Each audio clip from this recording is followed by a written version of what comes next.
नमस्कार दोस्तों, जय हिंद, जय भारत। मैं आपके सामने उपस्थित JP sir, growthist JP sir channel पे आप सभी का हार्दिक स्वागत करता हूं। आप सब खैरियत में होंगे।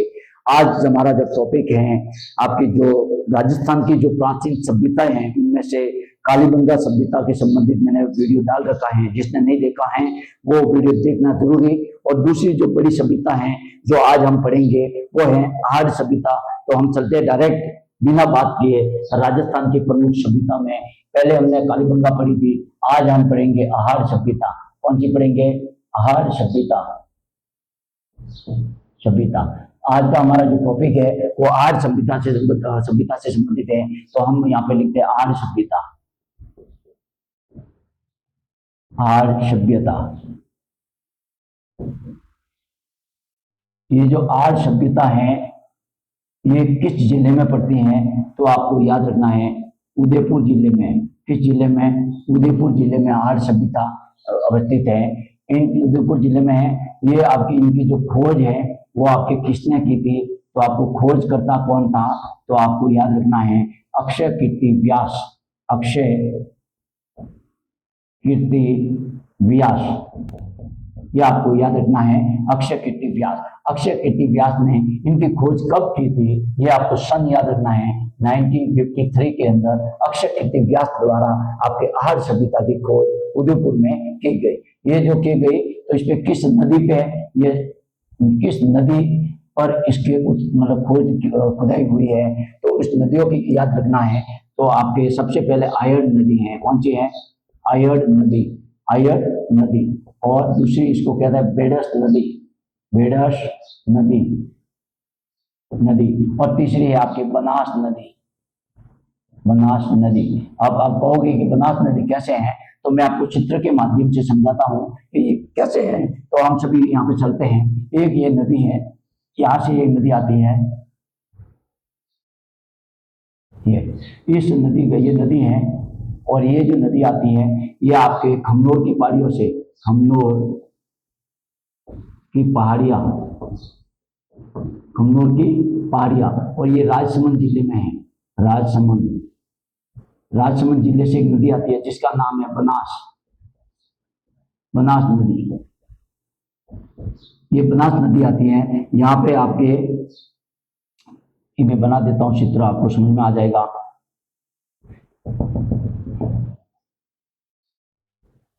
ये मैं चित्र आपको बना के समझाता हूं।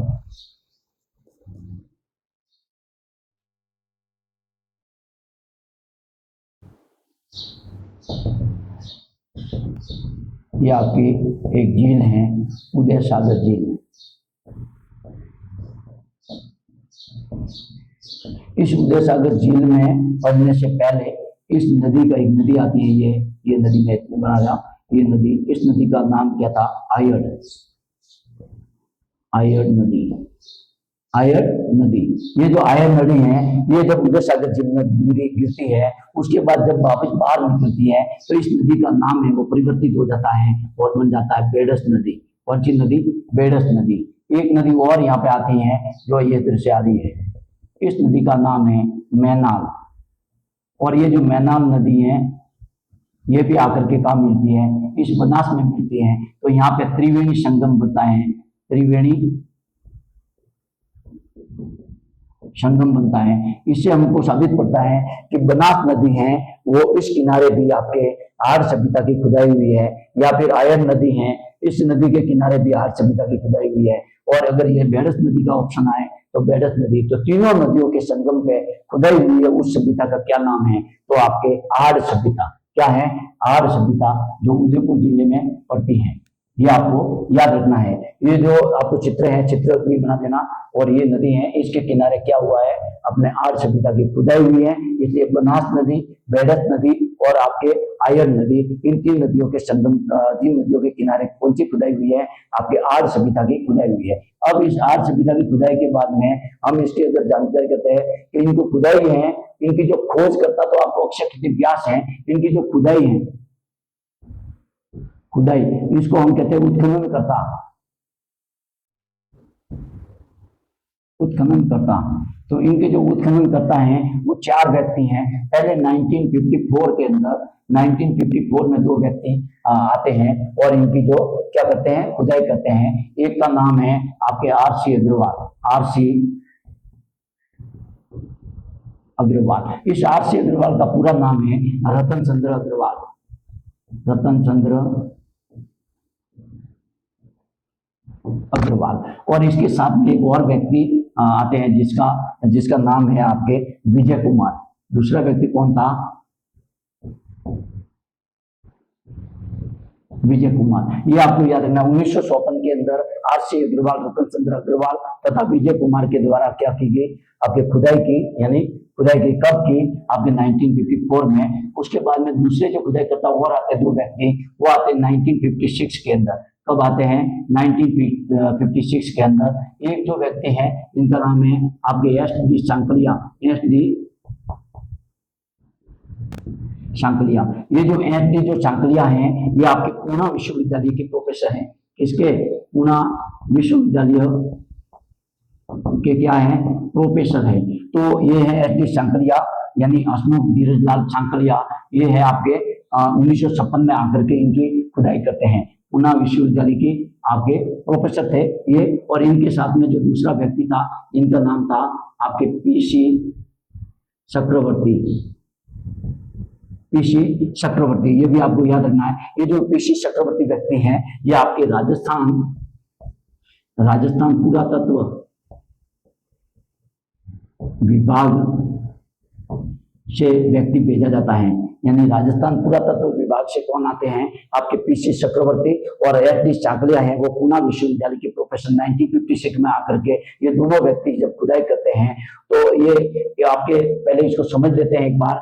आज जो सभ्यता है वो आपके आयर नदी के किनारे या आपके बेरस नदी के किनारे या फिर बनास नदी के किनारे इनकी जो खोज हुई, और वो खोजकर्ता कौन थे? अक्षय कीर्ति व्यास थे, जिन्होंने 1953 में आर्य सभ्यता की खोज की। ये आपकी नदी हो गई। और उसके बाद में इसकी जो खुदाई है, उत्खनन करता है, वो 4 व्यक्ति आते हैं। पहले आपने 1954 में आरसी अग्रवाल यानी रतन चंद्र अग्रवाल और विजय कुमार साथ में आकर के खुदाई करते हैं। उसके बाद 1956 के अंदर वापिस एस डी सांकलिया जो पूना विश्वविद्यालय के प्रोफेसर थे वो, और पीसी चक्रवर्ती जो राजस्थान पुरातत्व विभाग से संबंधित जो व्यक्ति, ये दोनों आकर के इसके आर्य सभ्यता की विस्तृत खुदाई करते हैं। यानी इसकी विस्तृत खुदाई करते हैं। इनकी खुदाई हो गई। और एक इसकी जो खुदाई है वो आपकी विदेशी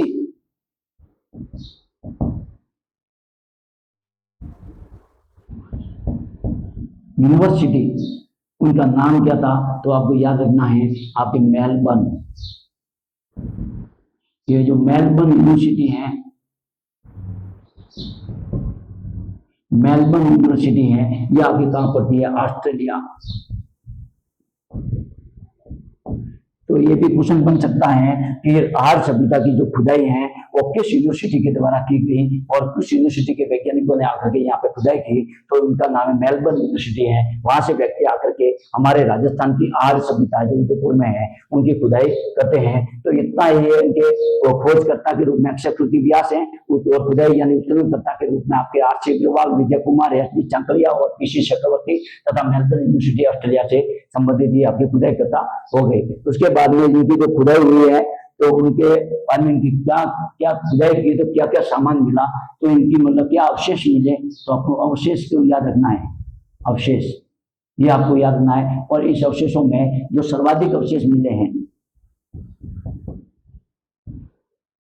सर्वाधिक अवशेष वो आपके मिले हैं मृदबांड। मृदबांड, इस मृदबांड का क्या अर्थ है तो आपको याद रखना है मिट्टी के मटके, यानी कच्ची मिट्टी के मटके। मिट्टी कौन सी है? मटके है वो कच्ची मिट्टी के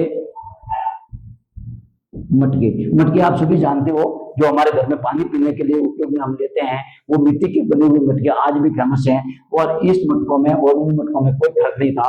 उनकी जो पकाने की जो क्रिया है उसमें थोड़ा डिफरेंस है, वो हम आगे जैसे पढ़ेंगे तो हम आपको बता देंगे। तो सर्वाधिक क्या मिले हैं आर्य सभ्यता से, तो आपको याद रखना है मृत बांध मिले हैं। ये मृत बांध किस स्तर के खुदाई के बाद मिले हैं, तो इसको भी याद रखना है। ये आपके दूसरे स्तर की खुदाई होगी तब मृत बांध मिलते हैं, उसके बारे में हम आगे पढ़ेंगे। तो आपको याद रखना सर्वाधिक क्या मिलते हैं, आपके एक नंबर में मृत बांध मिलते हैं। क्या मिलते हैं, मृत बांध मिलते हैं।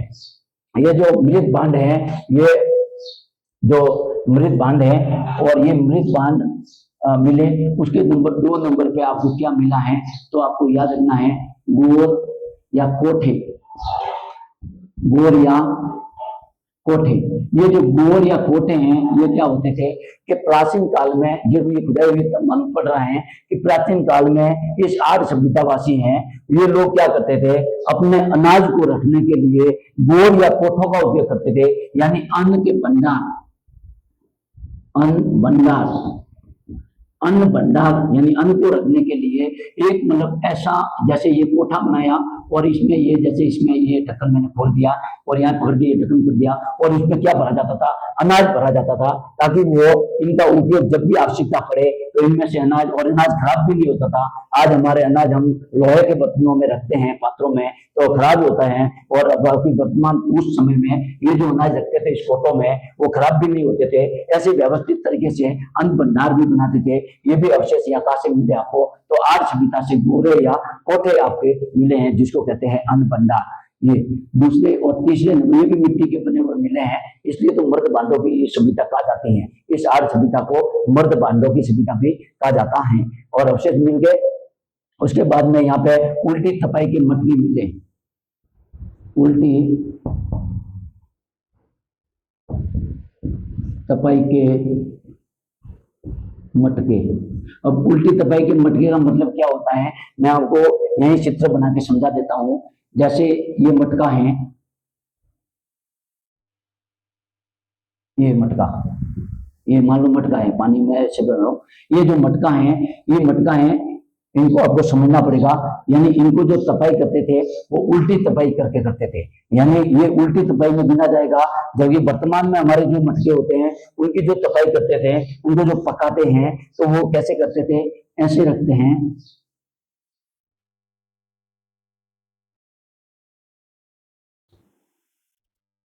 ऐसे। ये इसको तो सीधे सीधा कहा गया जो वर्तमान में है, बाकी इनको क्या कहा गया, उल्टी तपाई के मटके। उल्टी तपाई के मटके। उल्टी तपाई का मतलब क्या हुआ, इनको जब ऐसे रखते थे तो इनके बाहर वाले जो भाग हैं इनको तपाया जाता था, पकाया जाता था। यानी जो बाहर वाला भाग है इनको पकाया जाता था। तो इनके कौन से कलर मिले हैं, इनको अलंकृत कलर द्वारा इनको बताया गया। जो ये मटके का जो बाहर वाला भाग है, वो बाहर वाला जो मैं भाग बता रहा हूँ, ये जो बाहर वाला भाग है, यहाँ पे हमको मिला लाल रंग। क्या मिला, लाल रंग। और जो ये अंदर वाला जो भाग है, ये जो अंदर वाला भाग है, ये आपको क्या मिल गया, तो आपको याद रखना है काला रंग। काला रंग यानी इससे साबित होता है, अगर यहाँ से क्वेश्चन पुटअप होता है कि ये जो आर में उल्टी तपाई के जो मटके मिले हैं उनमें कौन रंग से संबंधित है, तो लाल और काले रंग से संबंधित जो मृत बांध मिले हैं वो किस सभ्यता से संबंधित है, तो आपके आर्य सभ्यता से संबंधित आपको क्या मिले हैं, उल्टी तपाई के मटके मिले हैं। उसके बाद में 4 नंबर पे हम लिखते हैं, 4 नंबर पे अपन को और क्या मिला यहाँ पे, तो आपको अनाज हो गया। उसके बाद में जब ये कोटे मिले तो अन्न जो है, ये जो गेहूं है जैसे, तो इनको पीसने की जो आटा चक्की है वो मिली। इनको क्या मिली, आटा चक्की। आटा चक्की, ये जो आटा चक्की है ये मिली है। इनमें क्या होता था, जैसे जो ग्रामीण जो महिलाएं हैं, ये ग्रामीण जो महिलाएं हैं वो आटा को पीसती थी और ताजा आटा बना करके फिर रोटी बना करके खाते थे। तो इनको पीसती थी तो एक हत्था होता था और ये पत्थर की बनी हुई होती थी और ऐसे ऐसे घुमाते थे एक हत्थे से, और एक हाथ से मुट्ठी भर के अनाज रख करके फिर घुमाते थे और ऐसे करके वो आटा तैयार किया जाता था। इसलिए आटा चक्की है वो भी आपके कहां से मिली, इस आर्य सभ्यता से क्या मिली है, आटा चक्की मिली है। और गोरे कोटे मिले, आटा चक्की मिली, यानी आटा पीसने की चक्की। आटा जो चक्की है वो गेहूं पीसने की चक्की, गेहूं पीसने की चक्की है। ये जो गेहूं पीसने के लिए यानी अनाज पीसने की चक्की है, यानी अनाज पीसा जाता था, तो अनाज पीसने की जो चक्की है वो भी आपके आहट से मिली। और यहाँ पे क्या मिला, ये जब मिलने के बाद में 5 नंबर पर याद रखना है, यहाँ पे अपन को मिला है एक साथ 6 चूल्हे, एक साथ 6 चूल्हे, 6 चूल्हे। इससे क्या तात्पर्य होता है, यानी एक साथ 6 चूल्हे का मतलब ये आड़वासी जब ये खुदाई हुई तो यहाँ पे एक मकान के अंदर एक साथ में 6 चूल्हे मिट्टी के बने हुए मिले। कितने, एक साथ में 6 चूल्हे मिट्टी के बने हुए मिले। और इनसे हम साबित हो जाता है कि यहाँ पे पहले इसका मतलब संयुक्त परिवार रहा होगा। कौन सा परिवार, संयुक्त परिवार, संयुक्त परिवार यहाँ पे रहा होगा और संयुक्त परिवार यहाँ पे अगर बसा होगा, इसीलिए एक साथ में 6 चूल्हे एक मकान में मिलते हैं। और यहाँ पे अधिकतर जब ये 8 सभ्यता की जब खुदाई हुई, यानी 3 स्तरों पे जब खुदाई हुई तो सबसे ज्यादा मृत पान मिले और अधिक जगह पे आपके मात्र मूर्तियां मिली, यानी महिलाओं की। इसलिए यहाँ पे जो ये भी 8 सभ्यतावासी हैं वो मातृ सत्तात्मक थे। कौन से थे, मातृ सत्तात्मक, मातृ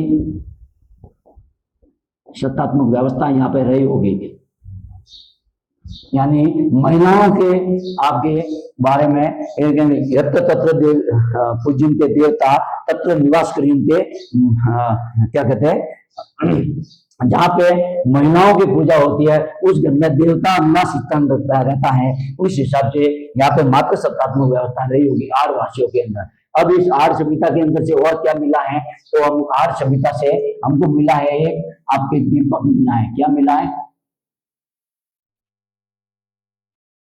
क्या मिला है, दीपक, दीपक मिला है। इस दीपक मिलने से क्या मतलब हुआ, ये जो मिट्टी का दीपक है, यहाँ पे क्या है, ये मिट्टी का दीपक है। ये जो मिट्टी का जो दीपक है ये मिला, इसका मतलब यहाँ पे प्राचीन काल में देवी देवता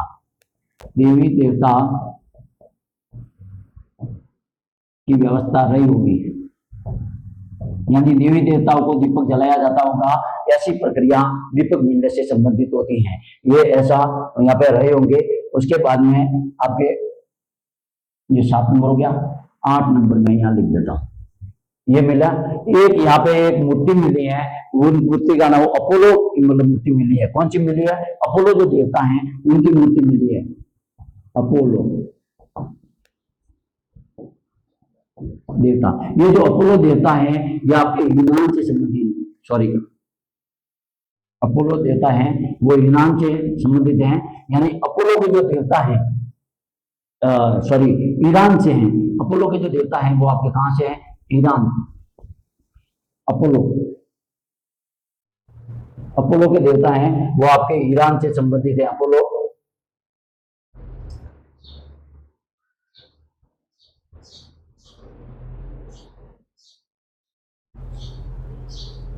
सॉरी यहाँ पे थोड़ी मिस्टेक हो गई है।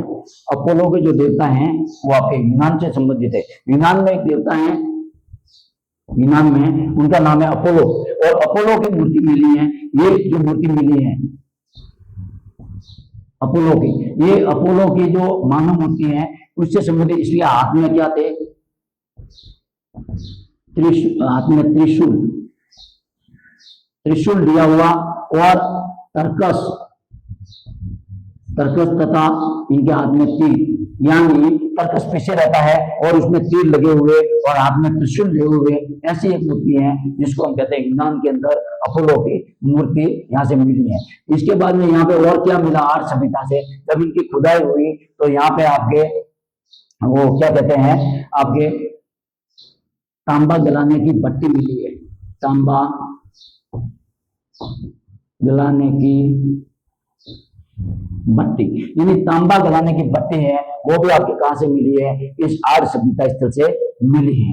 इस आर्य सभ्यता जो स्थल है इनके क्या क्या उपनाम है ये भी अपन को याद रखना पड़ेगा। इस आर्य सभ्यता के अंदर इनके उपनाम है वो आपको याद रखना है, उपनाम, क्योंकि यहाँ से भी प्रश्न आ सकता है। इनको धूलकोट के नाम से, धूलकोट यानी प्राचीन नाम इनका धूलकोट है।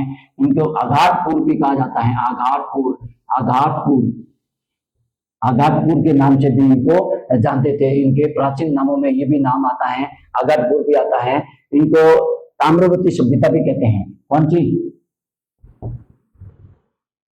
ताम्रवती सभ्यता भी कहते हैं, इनको ताम्रपाषाण युगीन सभ्यता भी कहते हैं, ताम्रपाषाण युगीन सभ्यता भी कहते हैं, इनको लोहा युगीन सभ्यता भी कहते हैं, लोहा युगीन। तो आदि इनके नाम है, धूलकोट, आगारपुर, ताम्रवर्ती, ताम्रपाषाण, लोहा युगीन सभ्यता किस नाम से जाना जाता है, और आगार ये क्या कहते हैं, और आपके मृतबाण सभ्यता भी कहते हैं, मृतबाण की सभ्यता। तो ये इनके उपनाम है, आपको याद रखना है। ये मैंने क्यों कहा है कि इनकी जब खुदाई हुई तो वो 3 स्तर पे हुई थी, तो मैं आपकी इनकी खुदाई का स्तर बता देता हूँ। इनकी जो खुदाई हुई है वो आपको 3 स्तरों में हुई है। इन कालीमंगा की जो खुदाई हुई थी वो अपन ने पढ़ा था 5 स्तरों की खुदाई हुई थी। जबकि हम आड़ की बात करते हैं तो आड़ की जब खुदाई हुई तो ये कितने स्तरों में हुई, तो आपके याद रखना है 3 स्तर। और कितने स्तर? 3 स्तर। नंबर 1 पहला स्तर, यहाँ पहले स्तर में क्या मिला ये आपको याद रखना है। पहले स्तर, दूसरा स्तर और आपके तीसरा स्तर, यानी 3 स्तर की खुदाई हुई। जब पहला स्तर की खुदाई हुई तो आपके स्फटिक पत्थर मिले, स्फटिक पत्थर मिले। दूसरे स्तर की जब खुदाई हुई तो यहाँ पे मिला आपके मृत बांध। क्या मिला? मृत बांध और तांबे के औजार, तांबे के औजार। और अब जब तीसरे स्तर की जब खुदाई हुई तो आपको यहाँ पे क्या मिला? आपके स्फटिक पत्थर मिले। दूसरे स्तर पे आपके क्या मिले? मृत बांध मिले। और जब तीसरे स्तर की जब खुदाई हुई तो यहाँ पे क्या मिले? आपके मैंने जो ये बताया ना, लोहे की सभ्यता, यानी लोहे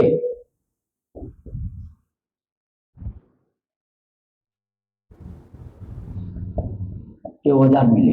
ये अपन जब आर्य सभ्यता की बात करते हैं तो कितने स्तर पे खुदाई हुई है आर्य सभ्यता की? तो 3 स्तरों में खुदाई हुई है। पहले स्तर की खुदाई हुई तो आपके स्फटिक पत्थर मिले। दूसरे स्तर की खुदाई हुई तो मृत बांध और तांबे के औजार मिले। इसलिए इस सभ्यता को ताम्रवर्ती सभ्यता कहते हैं, ताम्रपाषाण युगीन सभ्यता कहते हैं, लोहा युगीन सभ्यता के नाम से भी जानते हैं, मृत बांधों की सभ्यता के नाम से भी जानते हैं। क्योंकि इनकी जब खुदाई हुई तो ये पत्थर भी मिला, आपके मृत बांध भी मिले, तांबे भी मिले और आपके लोहे के औजार भी मिले। इस आधार पर हम कह सकते हैं कि जो आर्य सभ्यता है वो ताम्रवर्ती युगीन सभ्यता भी है, आर्य सभ्यता है वो ताम्रपाषाण युगीन सभ्यता भी है, लोहा युगीन सभ्यता भी है और आपकी मृत बांध सभ्यता भी है। तो ये अपन ने आज क्या पढ़ा है? आर्य सभ्यता के बारे में अपन ने बताया है। इनकी जो खुदाई हुई शब्द भी बता दिया इनको। हाँ, ये जो घड़े हैं इनकी जो उल्टी तपाई करते हैं तो इसमें एक पद्धति यहाँ पे प्रयोग की थी, यानी वैज्ञानिक पद्धति भी यहाँ से मिली है। क्या मिली है? वैज्ञानिक पद्धति, वैज्ञानिक पद्धति। इनका नाम है रेन हार्वेस्टिंग पद्धति, रेन हार्वेस्टिंग पद्धति यानी विधि, रेन हार्वेस्टिंग विधि। ये आपको याद रखना है। यानी रेन हार्वेस्टिंग विधि कहां से मिली है? ये पद्धति, इसका प्रयोग आदिवासी करते थे। इनको समझते हैं। रेन का मतलब बारिश होता है। रेन का मतलब क्या होता है? बारिश होता है, जो वर्षा होती है उसकी बात करते हैं। तो जैसे ये कैसे बनाते थे? ये जैसे मकान है, ये क्या है? मकान है। ये क्या है? मकान है। और ये जो मकान है ये आपकी छत है, ये छत है। और छत से क्या होता है? पानी आता है। जब बारिश का मौसम होता है तो पानी आता है। इस पानी को एक नली के माध्यम से, एक आपके नाली के माध्यम से इस पानी को आपके एक बड़ा मटका, मकान के आकृति का बड़ा सा मटका जो मकान की आकृति के समान मिला है। यानी यहाँ पे क्या मिला है? बड़ा मटका जो मकान की आकृति का, जो मकान के समान आकृति का है। आप कहोगे कि ऐसा कैसे?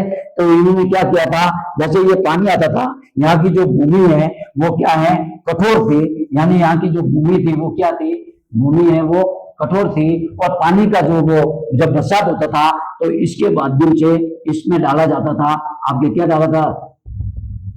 ये मटका आपके जमीन के भीतर में गाड़ दिया जाता था। और इनके क्या दिए जाते थे? उनके साइड में अनंत छेद किए जाते थे। ऐसे करके इनके अनंत छेद किए जाते थे और भीतर जमीन के भीतर में मटके को रखते थे और वो जो छत का पानी आकर का आता था उसको नाली के माध्यम से उस मटके में डलवाया जाता था, ताकि ये जो पानी अंदर जाकर के जमीन के अंदर दिशा हो, ताकि कभी जरूरत पड़े अगर पानी बरसात नहीं हो तो पानी ऊपर हमेशा रहे। तो पानी ऊपर रखने की विधि उसको कहते हैं रेन हार्वेस्टिंग विधि, ताकि हमारे इस पद्धति के द्वारा पानी की आवश्यकता पड़े जब भी तो ये प्रयोग में ले सकते थे। पानी को वेस्ट नहीं करते थे, क्योंकि पानी आज भी हमारे यहाँ पे समस्या है, जल की बहुत ही बड़ी समस्या है भारत में, और इसलिए अपन को भी अपन प्रयोग करते हैं, जैसे टांका बनाते हैं अपन भी ऐसे प्रयोग करते हैं। खेत में अंदर बड़े बड़े टंके बनते हैं आज भी, और उसी विधि को पहले इन लोगों ने वैज्ञानिक पद्धति से एक विधि का प्रयोग किया था, यानी मकान की छत से निकलने वाले पानी को जमीन के अंदर मटका रख करके विभिन्न प्रकार के छेद करते थे और उसके बाद वो नाली के माध्यम से उस मटके में पानी डालते थे। उस विधि का नाम है रेन हार्वेस्टिंग विधि। तो ऐसे करके मैंने आज आपको आपके राजस्थान की प्रमुख सभ्यता में आर्य सभ्यता जो उदयपुर से संबंधित है उनको पढ़ाया। आर्य सभ्यता है वो उदयपुर में है, उसके खोज करता है वो अक्षय कीर्ति व्यास है। 1953 में इनकी खोज की।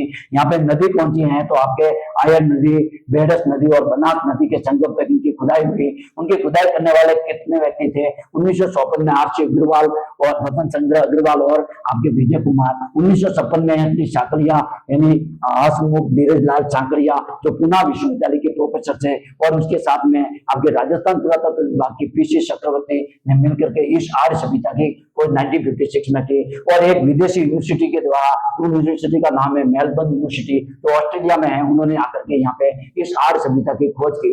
इस आर्य सभ्यता की जब खोज की तो बहुत सारे अवशेष यहाँ पे मिले, और उनमें से सबसे सर्वाधिक अवशेष है वो आपके इस सेकंड स्तर की खुदाई से मिले। सर्वाधिक जो मिले हैं, सर्वाधिक अवशेष जो मिले हैं वो आपके किससे मिले हैं तो सेकंड स्तर की खुदाई से मध्य भांड और तांबे की, इसलिए इसको ताम्रवर्ती सभ्यता भी कहते हैं, इनको ताम्रपाषाण युगीन सभ्यता भी कहते हैं। तो यहाँ पे आपके क्या मिले, आपके मर्द भांड मिले हैं जो मिट्टी के कच्ची मिट्टी के मटके मिले, और उसके बाद में गोर और कोटे मिले जो अन्न को रखने के लिए अन्न भंडार कहलाते हैं वो मिले। उल्टी तपाई के मटके मिले, उनके बाहरी किनारे पे उस मटके के लाल रंग और अंदर के अंदर काला रंग, तो लाल और काला रंग जो है वो मटके वाले कौन सी सभ्यता से संबंधित है तो आर्य सभ्यता से संबंधित क्वेश्चन अगर आता है तो। और उसके बाद में यहाँ पे आटा चक्की मिली है, यानी अनाज को पीसने के लिए जो चक्की प्रयोग में लेते थे वो आटा चक्की भी मिले, आज तो हम मशीन के द्वारा पीसते हैं। उसके बाद में एक साथ में 6 चूल्हे मिले, इससे साबित होता है कि यहाँ पे मतलब संयुक्त परिवार रहा होगा। और यहाँ पे बहुत सारी जगह पे जब खुदाई हुई तो मातृ मूर्तियां मिली, यानी मातृ शताब्दी यहाँ पे व्यवस्था रही होगी। और उसके बाद में यहाँ पे अपोलो देवता जो विज्ञान से संबंधित है, यानी वो मूर्ति भी यहाँ मिली जिनके हाथ में त्रिशूल है, तर्कस और तीर लगे हुए पीछे, ऐसी मूर्ति यहाँ पे मिली। अपोलो की मूर्ति यहाँ पे मिली, यानी अपोलो एक देवता है यूनान में, उनकी मूर्ति भी यहाँ पे आर्य सभ्यता में मिली। और यहाँ पे मिली है तांबा गलाने की भट्टी भी मिली है, और वैज्ञानिक पद्धति जो रेन हार्वेस्टिंग विधि है वो भी आपके आर्य सभ्यता से मिली। अब यहाँ पे एक क्वेश्चन और रहा है, आर्य सभ्यता ये व्यापार किसके साथ करते थे? ये ईरान लोगों के साथ में करते थे, ये ईरान लोगों के साथ में करते थे। इनका जो व्यापार है अंतरराष्ट्रीय व्यापार, आर्यवासी है वो अंतरराष्ट्रीय व्यापार करते थे।